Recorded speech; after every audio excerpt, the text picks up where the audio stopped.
আবারও দুর্ঘটনার কবলে মুখ্যমন্ত্রী মমতা বন্দ্যোপাধ্যায়। এবারও দুর্ঘটনাস্থল তৃণমূল কংগ্রেস নেত্রীর হেলিকপ্টার। এদিন দুর্গাপুরে মমতা বন্দ্যোপাধ্যায়ের সভা ছিল, সেখান থেকেই মমতা যাচ্ছিলেন আসানসোলে, কিন্তু হেলিকপ্টারে উঠে আসনে বসার সময় তিনি আচমকা পড়ে যান। একটি ভিডিও ফুটেজে তা ধরা পড়েছে। ইতিমধ্যেই মমতার পড়ে যাওয়ার ছবি সোশ্যাল মিডিয়ায় ভাইরাল হয়েছে। ভিডিও ফুটেজে যা দেখা যাচ্ছে তা হলো গাড়ি থেকে নেমে মমতা সুস্থভাবেই হেলিকপ্টারের দিকে এগিয়ে যান, সিঁড়ি দিয়ে ওপরে উঠে যান, ধীরে ধীরে হেঁটে ভিতরে প্রবেশও করেন, কিন্তু আসনের সামনে পৌঁছেই অল্প হোঁচট খান। তারপরেই হেলিকপ্টারের আসনের সামনেই মমতা পড়ে যান।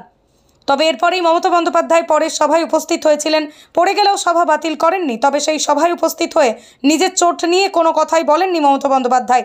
তবে পরবর্তী সভায় উপস্থিত হয়ে মমতা বন্দ্যোপাধ্যায় জোর গলায় তার সরকারের হয়ে সওয়াল করেন, পাল্টা বিরোধীদের তোপও দাগেন।